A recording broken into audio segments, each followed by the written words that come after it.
Boruto 2 blue vortex chapter 35 finally आ चुका है और बिलीव मी इस चैप्टर ने फ्यूचर के लिए काफी सेटअप्स कर दिए हैं। चैप्टर की स्टार्टिंग होती है जूरा और हिदारी से दोनों मामूसी की मौत को समझने की कोशिश कर रहे होते हैं। जूरा कहता है कि मामूसी ने अपनी पूरी जिंदगी सिर्फ अपने डिजायर्स के लिए डेडिकेट कर दी और यहाँ थोड़ी शॉकिंग बात रिवील होती है। जूरा इस सबको एक तरह का लव मानता है। फिर हिदारी उससे पूछता है कि उसने रियू और मात्सुरी को रिवाइव क्यों नहीं किया, क्योंकि वो तो कर सकता था और सिर्फ मुझे ही रिवाइव क्यों किया। जूरा का जवाब काफी अनएक्सपेक्टेड था। वो कहता है कि अगर हिदारी इस दुनिया में ना हो तो उसे बहुत लोनली फील होता है और यहाँ हमें दिखाया जा रहा है कि जूरा के अंदर फीलिंग्स है हिदारी को लेके। दूसरी तरफ अपनी शारदा हॉस्पिटल से ठीक होके बाहर आती है जहाँ बोरुटो उस पर कुनाई से अटैक कर देता है। बोरुटो बस ये कंफर्म कर रहा है कि शारदा की आंखें अब ठीक है या नहीं। और फिर ये सीन देखो, अपने बोरुटो और शारदा स्माइल कर रहे हैं। बातें करते करते शारदा बोरुटो की डैमेज आंखों के टॉपिक उठा लेती है और गिल्टी फील करती है शारदा बहुत। लेकिन बोरुटो उससे कहता है कि मैंने अपनी आंखों पर इतना ध्यान ही नहीं दिया अभी। और फिर बोरुटो कैजुअली शारदा की आंखों की तारीफ कर देता है और फिर अपनी शारदा ब्लश करती है और बोरुटो को इडियट बोल देती है। भाई ये अपने नारुतो का बेटा है, पक्का अपने नारुतो का बेटा है। अब सीन शिफ्ट होता है अमाडो की लैब में। यहाँ अमाडो कवाकी को एक शॉकिंग सीक्रेट बताता है। कवाकी की बॉडी में अटैक और डिफेंस सेटिंग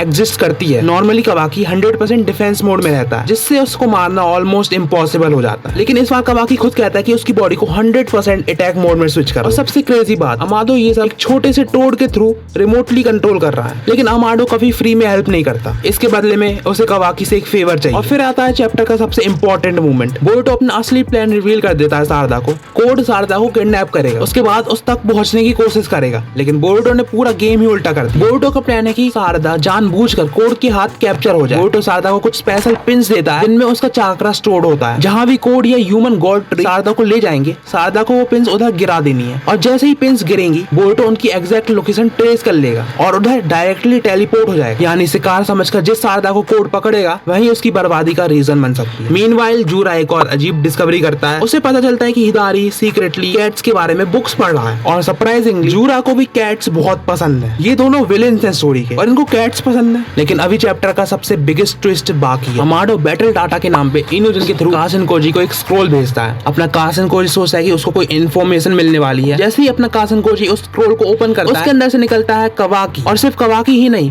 उसके साथ होता है शट डाउन कोड। मतलब इससे अपना कासन कोजी बंद हो जाएगा, पूरी डीएक्टिवेट हो जाएगा। कवाकी सोचता है कि अमाडो के पास कोजी को कंट्रोल करने का कोड मौजूद था और इसी के साथ चैप्टर एंड हो जाता है अमाडो के एक और सक्सेसफुल चाल के साथ। अमाडो ने अपने दिमाग का यूज करके कासन कोजी को ही ट्रैप कर लिया। लेकिन अब सबसे बड़ा सवाल ये, अमाडो आखिर ये कर क्यों रहा है? अभी तक तो कोई आइडिया नहीं है इसका, बट शायद नेक्स्ट मंथ कुछ पता चल जाए। तो मिलते हैं नेक्स्ट मंथ चैप्टर 36 के साथ। एंड अगर तुमने अभी तक मेरी जेजेके इन रियल लाइफ वाली वीडियो नहीं देखी तो तुम देख सकते हो, स्क्रीन पे आ रही होगी। और मैं तुमसे वही मिलता हूँ, जब तक के लिए बाय बाय।